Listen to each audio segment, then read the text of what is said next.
Second, say hi if you are watching. Super excited. Here we go. Good morning, everybody. Hello, Instagram. Hello, Facebook. Hello, YouTube. Excited to talk to you guys. Hello. We're kicking off Closet Week, and I'm super excited about this week because I feel like this is a week when everybody can, maybe make a little tweak in their closet that can really help support their style goals. So very excited to kick off Closet Week with you guys this week. So welcome, say hi, let me know where you are from. We actually have beautiful weather here in Florida. So hi, good morning, good morning. Okay, so really excited to talk about Closet Week with you guys. Tomorrow I'm going to be on YouTube. I have a really practical, and this is a response to actually your comments in a previous Monday morning style session when you said, yeah, you really want to see a closet video. So tomorrow I'm talking about practical closet tools, organization, editing, all those, kind of breaking that stuff down for you guys. And then on Friday, I will be talking on YouTube about how to create a virtual closet, how to virtually catalog your wardrobe, and the best apps to use for that and all of that, because I think that that's a really important piece. So tomorrow it's physically organizing your closet. On Friday, it's virtually organizing your closet. And today, I kind of wanted to talk a little bit about strategically organizing your closet. So welcome. Good morning. Good morning, Elaine, Paulette, Carol. So I wanted to talk about how the way that you set up your closet can either set you up for success style wise, or it can set you up for stress. And we want our closets to be calming spaces whenever possible. And this is going to apply to you regardless of the size of your closet, regardless of whether your husband insists on sharing your closet space with you, like my husband does, regardless of what your closet setup. These are principles that we can all apply. Thank you. My green glasses, they're going to come on and off because I know I won't be able to read my notes without them. My husband's trying to talk me into doing a single contact because he's like, that might make your life so much easier. So we'll see. Okay, they are going to go back on right now. So the first thing I want to talk about is how your closet can make it easier for you to make decisions, like the closet as a decision environment. Second, we're going to be talking about kind of building and organizing your closet in a way that feels intelligent and kind of just makes sense. Then we're going to be talking about upgrading your closet from a storage space to a styling space. I think this is really key because what many of us are doing is just shoving stuff in there, right? And instead, we want a place that makes it easy to style our outfits. And then finally, we're going to talk about the closet as part of your getting dressed ritual. So I think this is a really different way of looking at kind of organizing your closet. Okay, so first, again, tomorrow I'm getting into the practical, the nitty gritty of closet organization. So today I'm not talking about matching hangers or how to fold or any of that stuff. I'm talking about reducing decision fatigue, about increasing the visibility of your items, about making choices and decisions, making outfits easy to find. So your closet should instantly answer these three questions. The first question is, where am I going? The second question is, what role does this piece play? And the third question is, what works together? If you have a really hard time answering those questions when you step into your closet, then your brain has to sort before it can style, and that is exhausting. So we want to make it easy for you to step into your closet and be able to eliminate some of the decisions off the bat so you can quickly choose an outfit that's going to support your day. Now, I believe in outfit planning. So whether you're doing this in the evening or on the weekend for the following week or the following day, or whether you are not outfit planning and you do this in the morning, whenever you're making that decision or whenever you're choosing those outfits, this is going to help you do that better and more easily. Okay, so the first step is to identify your 3 lifestyle lanes. I call these dress codes. So we talked about this in the past. Let me know if you guys can still see me. There we go. Okay. We talked about these in the past, and I think it's really important that you really think about how you spend your time. And then for every place where you spend your time, assign a dress code for that area of your life. So for me, I talk about this all the time. I have an at-home dress code, I have a smart casual dress code, and I have a dressier dress code.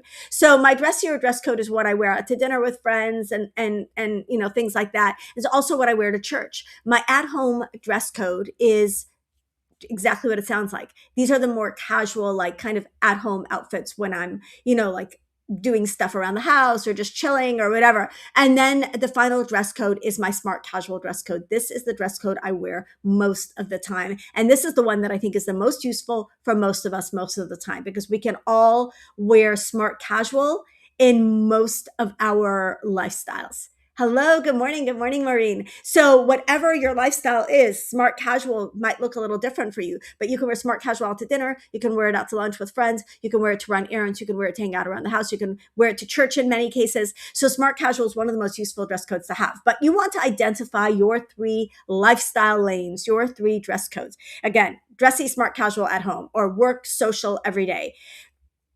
Now estimate percentages. How much of your time do you spend in each dress code? For me, smart casual takes up the bulk of my wardrobe. So maybe it's 70% smart casual, 20% at home casual, and 10% dressy. What is the breakdown of time that you spend in each of your different dress codes? Now this is the thing where I think the closet kind of meets your lifestyle. Consider organizing your closet. And I believe you can do this regardless of the way your closet is set up. You don't have to have a walk-in closet. You don't have to have a huge closet to do this. I think it's really, really helpful to have a section of your closet for each lifestyle. So the way I have my closet set up right now, I have my smart casual clothes because I'm currently actually restructuring my closet and kind of moving some things around. Our closet system, our closet organization system was put in 20 years ago, and I really kind of want to move it around. But I have 3 separate sections. I have a section for at-home clothes. I have a section for my smart casual, and actually it's a styling rack for all my smart casual clothes. And then I have a separate section for dressy clothes. And so what that really does is it makes it really easy to go into your closet and say, what is my dress code for the day? Is it at home today? Is it smart casual today? Is it dressy today? And you go to a specific section of your closet and you're eliminating that stressor to begin with of having to rifle through all of your clothes to find the pieces that you're looking for. So all the dressy pieces live together, all the smart casual pieces live together, all the at-home pieces live together. This is one way of setting it up where you're going to kind of eliminate some of the decision fatigue. Within each of those categories, I like to organize by type and by color. So the tops in the smart casual category can be organized by type of top, by sleeve length, and then by color. And I get into that more tomorrow when I talk about closet organization. But for now, consider whether having your dressier pieces all together, your smart casual pieces all together, your at-home pieces all together can really eliminate some of the decision fatigue and some of the stress of planning outfits. So I do want to say that I think it's important that we set aside some pieces, and these are generally modern classics that might work across a wide variety of dress codes. So maybe you're going to put at the beginning of your closet, you're going to have just like your go-to jeans and pants and just a couple of pieces that you reach for all the time. Those are going to be set apart. And then in the 3 categories that you have all the pieces that you just wear in this category, all the pieces that you just wear in this category. You can also do this with drawers, where you set up your drawers in a way where, oh my gosh, Maureen said, don't hate me. I have 3 closets separated that. You have 3 closets separated that way. Okay, can we do hashtag goals? Is anybody still doing that? She has a closet. Each closet is for a different type of clothing. I love this. Maureen does not. She has a lot of clothes. She's a collector. I'm a collector. She doesn't have to rifle through 723 things to find the thing that she's looking for, because she's got her closets organized by the type of activities that she's doing. So this is something to consider. I know that some of you are going to be like, wait, what? Like, I'm putting all of my clothes from this type. It's not just pants in one section and tops in one section and dresses in one section. So again, 3 separate sections for your 3 different lifestyle lanes. The second way that you can do this is that you can take all of your tops are currently hung together, and then hang your top, separate your tops into the 3 dress code areas, and then separate your bottoms into the like maybe you've got bottoms you only wear at home, they're like casual, maybe they're loungewear bottoms, and then you've got jeans and pieces that you mostly wear for smart casual, and then you've got dressier pants that you mostly wear when you're doing something dressier, and so you can also categorize your pieces by dress code. So consider setting your closet up in a way where you know exactly where to go to get dressed for your day. So you're not scanning everything, you're just scanning the correct zone. Okay. Next, we're going to talk about creating micro clusters within each dress code. So whether you set your closet up in the way that I suggested or not, and again, there are a couple ways to do this: 3 different sections for your 3 different lifestyles, or 3 different sections within the tops, 3 different sections within the bottoms, etc. Now, inside each section, or in each section for your dress code, consider creating a cluster of your favorite pieces for that dress code. This can come in really, really handy if you need to get dressed in a hurry, if you're trying to pack for some place where you're going to primarily be dressing in that dress code. For example, when we go to my husband's parents' home in Illinois, I'm really mostly wearing at-home clothes because we're mostly hanging out very casually around the house with his parents and not doing much going out and about.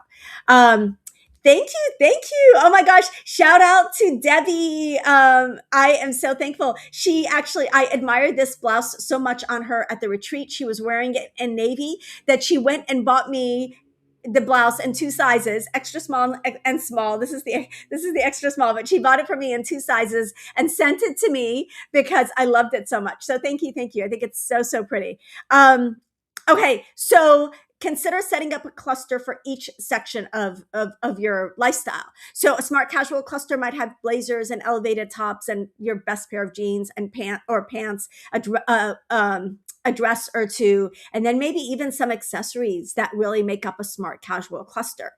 Now you can keep your clusters hung in your wardrobe. If you don't know, you don't remember my cluster formula. My cluster formula is 3 tops, 2 bottoms, and a jacket.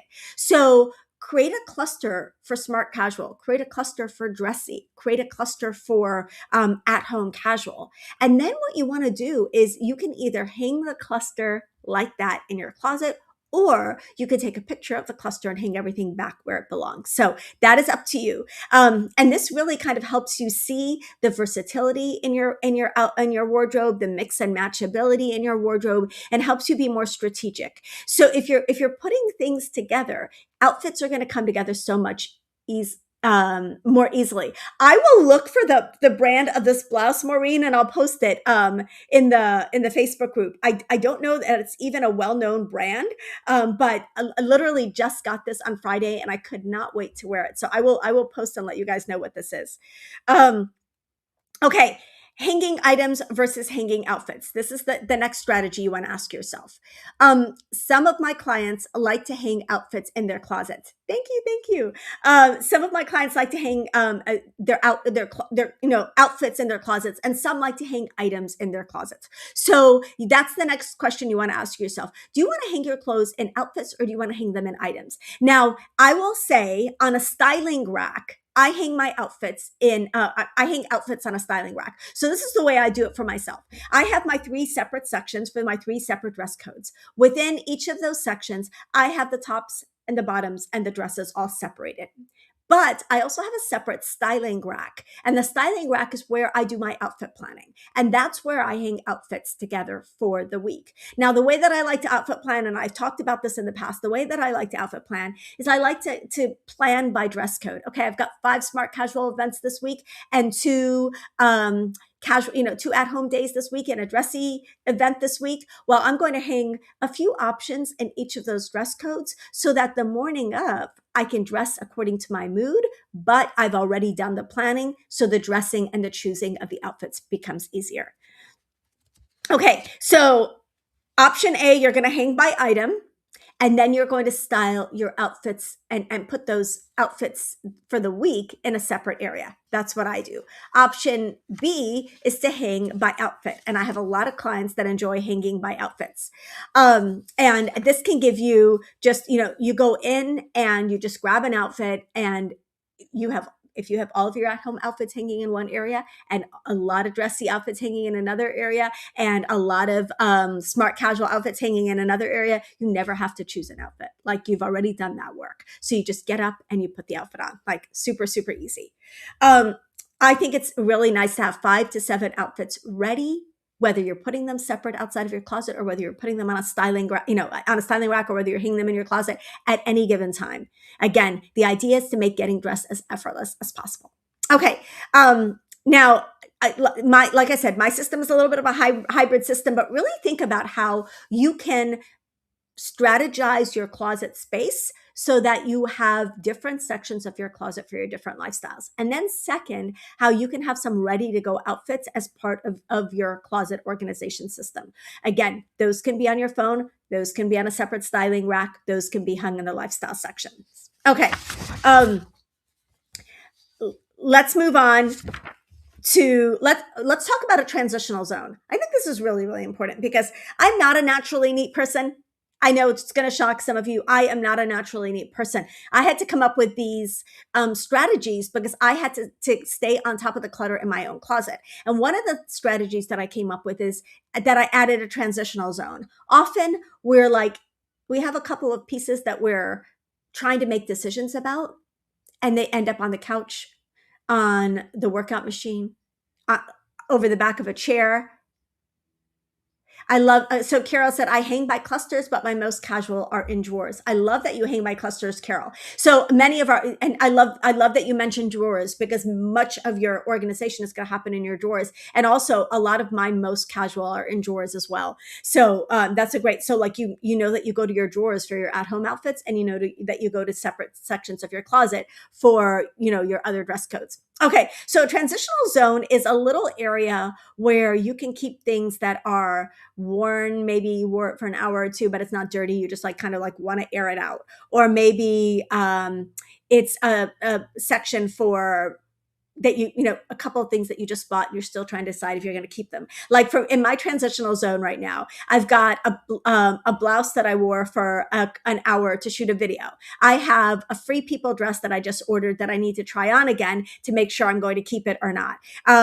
A couple of things I need to take to the tailor, kind of a couple of pieces that I really want to style. So I have a separate section of my styling rack for those things. And in all honesty, sometimes I'll just hang something at the edge of the styling rack like that so that I can see it most clearly. But that way they don't end up on the chair. They don't end up on the couch. There were a couple of, I'm not going to lie, there were a couple of months there when my husband was like, do we even have a couch? Like, it's my staging area. It was my transitional zone for a really long time. I think what would be really cool for a transitional area would be to have something like a little coat rack where you hang a couple of things that you're currently working on, and then they look organized. They're kind of off the surfaces, out of the way, and you can access them easily. So it's really coming up, not pretending that we never have a transition in any of our clothing, but actually setting an area up so that you've got that spot for those transitional pieces. Okay. The next thing I would say is that you want to make sure that your most worn pieces, what we call outfit anchors, like what are the things that you wear in a lot of your outfits? Like, do you have a favorite pair of jeans that you reach for all the time? Do you have a jacket that you wear a lot? Maybe it's, it's some of your favorite layering pieces. Those pieces need to be the most accessible in your closet. And so I would say many of these pieces are going to fall in the modern classics category. And so having that little section of just go-to pieces that you reach for all the time means that you don't have to go into your drawers or rifle through a bunch of stuff to get to your favorite jeans or your favorite blazer or your best dress or whatever. So this kind of really simplifies the process of getting to your clothes. What we're trying to do is eliminate visual clutter, and we're also trying to eliminate decision fatigue. The next thing I want to talk about is kind of a rotation process. This came out of something I read when my girls were really little and that I tried with them, which is if your kids seem to be getting bored with their toys, take a bunch of their toys, put them in a bin and put them away for a little while and then bring them back out again and just kind of rotate their toys so that their toys feel fresh and new again. We can do the same thing with clothes. So every couple of weeks, take 10 of the lesser worn items in your wardrobe and move them to the front and center section of your closet. Like you want to be able to see, like maybe there's a great pair of jeans and you just haven't reached for it for a while because it was kind of at the bottom of the jean drawer or whatever. Like take 10 items that you want to wear more of. And this is another way of outfit planning. 10 items that you want to wear more of and move those to a central location that's very visible in your closet. Maybe move those to your styling rack and then use the 10 and then take 10 items that you've been wearing on repeat, maybe wearing a little bit too much, and move those a little bit to the back of the closet. What you're doing is you're taking kind of chunks of your wardrobe and you're rotating them so that you're getting through a lot more of your clothes and you're not like just wearing the same things over and over and over and over again on repeat. You create novelty in your wardrobe and a sense of freshness and newness in your wardrobe without shopping, just like I did with my girls with their toys when they were little. They were like, oh, look, new toys. And just kind of the way that sometimes we feel when we open up, spring clothes and it's been a long winter. Like I think many of you are going to experience that. Less so here in Florida, but where we feel like, oh, all of these pieces feel new. So really rotating like a selection of like 10 pieces and bringing new pieces out and kind of continuing that rotation process can be a game changer. Okay.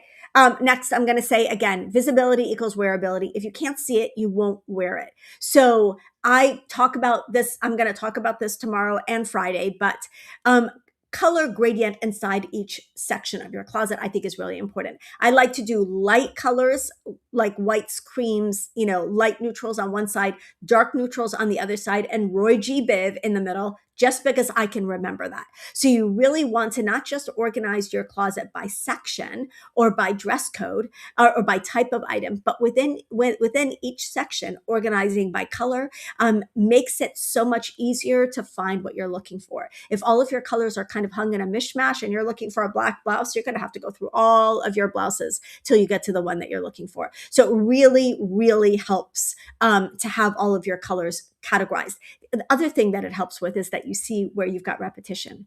I'm not complaining, but you can see a white lace top back there and you can see a white lace top on my body. It's one of my go-tos. If I were to hang all of my tops together, you'd see that I have a lot of white lacy long sleeve blouses. And I also have a lot of black long sleeved blouses. So you kind of see where you have, repetition and, you can decide if you want to minimize. I personally don't want to minimize. I like to keep all my white long sleeve blouses.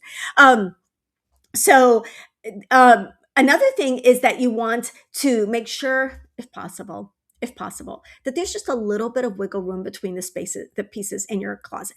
If they are so crammed together that you cannot fit an additional thing on your hanger, then you need to consider either purging or reorganizing. Maybe some things can be folded. Maybe some things can go on a styling rack because you are never going to reach for the things that you have to fight with to get to. So overcrowding creates visual anxiety. A little spacing, if possible, creates calm. And calm gives you a space to experiment. So we're really trying again to set our closets up so that they're not just storage spaces, they're styling spaces, they're dressing rooms. And I really want to kind of help us all maybe reconnect with the kind of the feminine act of getting dressed, of putting, doing our hair, of doing our makeup, and how that can be much more of a ritual and much less of a chore, right? Like if we romanticize it a little. Okay. That takes me to my next point. Turn your closet into a boutique. What can you do with whatever space you have to romanticize your closet a little? Can you make sure there's a really great mirror nearby and some good lighting? Can you make sure do you have a little stool or a little bench that you can sit on when you're putting on your shoes? Like what can you do to kind of romanticize that space? And again, that's really a lot of that is going to have to do with kind of how your closet is designed and how your space is designed. I will tell you, when I moved into our house, we have a 1920s house. And apparently people did not wear clothes in the 1920s because the master bedroom had two tiny, tiny closets. One of them now holds our luggage, and the other holds our shoes. So, but we did have a long, narrow bedroom. And at the end of the bedroom, we added a wall and we built the closet behind that wall. So, we made it work for our space. I keep my clothing rack on my husband's side of the bed. I'll, I'll share a picture of Carol. It's not ideal. It's not ideal. But it is what works for us and our space. So I'm not saying that everybody has to have this absolutely, everything has to absolutely be like the most glamorous and the most aesthetic. But I would encourage you to set up your closet in a way that supports your style goals. And it kind of makes the act of getting dressed feel a little bit more like a ritual. Okay. Now let's talk about the styling rack. Like I just said, my styling rack, again, long, narrow bedroom. My styling rack is on, when you walk into our room, it's on the right side of the room. And so sometimes you just have to take that space if you need it, because I had outgrown some of my closet space. However, I think a styling rack or a feature rail, something that you want to be focusing on, is something really, really important. It's a place for you to plan your outfits. It's a place for you to rotate through the 10 pieces that you're trying to get some more wear out of. It's a place that you can hang your transitional items. It's a place for you to like do some planning and do some strategizing to create some clusters. Really think a styling rack can be a game changer. Tomorrow's video, I'm going to talk about styling racks for those of you who have no space, different types of kind of creative styling racks that you can use for, again, I realize everyone's space constraints are different. Okay, I also think that it's important to have really good lighting in your closet. Again, maybe a little seating, a really good mirror. Set your closet up so that it's a fully contained dressing room, and not just, even if it's not a room, even if it's just like a flat closet with drawers. Set it up so that you've got this dressing space. Okay, I talked about the transitional zone. Wait. Okay, outfit planning. We talked about outfit planning, looking at your outfits for the week, putting them on the styling rack. And then again, when you've done the outfit planning, you are able to lean into your own sense of your own personality. Do you like to just get up and put on the next outfit? Are you a habit dresser, or are you a mood dresser where you want to get up and you want to look at the outfits that you've pre-selected on your styling rack and decide what you want to wear that day? Comment mood or habit and let me know what you are. Thank you so much. Yes, please don't forget to give this video a like. I so appreciate it. Okay, so I want you to just, again, we're going to shift the way that we look at closets and the way that we look at organizing our closets. Instead of a closet just being a place where you stash your stuff, consider doing whatever you can do with the space that you have to turn it into a styling space, to turn it into a creative space, to turn it into like a dressing room of sorts. A well-structured closet reduces decision fatigue, and it increases the options that you can see. It lowers outfit regret. It reduces impulse shopping because we're not always looking for something new, because we're more able to take advantage of what we have. And it builds confidence. And I will tell you, there's just a real glamour in having a space as a woman where we can get ourselves ready for the day. Use a telescoping drying rack for assembling your outfits. I can collapse or snap it away when not needed. That is brilliant. Brilliant, Paulette. I love that. And those are some of the kind of options that I share in tomorrow's video, which is like a styling rack does not need to be a permanent fixture in your room unless you want it to be. It can be something that collapses, or it can be something that fits on the back of a door. It can even be the valet rod in your closet. If you're lucky enough to have a valet rod in your closet, that's what I used as my outfit planning rack for a long time. More of a habit dresser. Yeah, so let me know, mood dresser or habit dresser. Mood dresser, Tina. Closet sorted by warm, cold weather clothes, then by color and type of clothes. It's not working. Okay, so I would encourage you to consider sorting your clothes by dress code and see how that works for you, by area of your life. So instead of warm and cold weather alone, within the warm weather clothes, how are you going to sort the clothes that you're wearing to go out and about in versus the clothes that you're wearing to stay in? Think about setting it up so that you can see more of your closet. And then definitely catch tomorrow's video where I talk more about organization and about editing. And then Friday's video where I talk about creating a virtual closet, because I think that is creating that virtual closet is really a game changer in terms of how we see and how we interact with our wardrobes. There is no way when you go into your closet to see everything all at once, at least not in any level of detail. But when you look at a virtual closet, you can see everything in one category at a glance, and it does simplify your life. So mood dressers, and habit dressers. Awesome. Thank you guys. Thank you guys so much for joining me. I hope that you found this helpful. Again, I am encouraging you to set your storage space of your closet up as a styling space and to create sections of your closet for different areas of your life. Again, dressing and setting your closet up by dress code rather than merely by the type of item can really transform the way that you interact with your closet and make it more seamless and simple to get dressed every single day. So I hope that you enjoyed this video. Don't forget to give it a like, please, and subscribe. Share it with a friend, and maybe you guys can help each other out with your own closet organization. And I hope that you enjoy Closet Week this week. I'll be sharing lots of tips all week long. I'll see you later. Bye. Thank you, guys.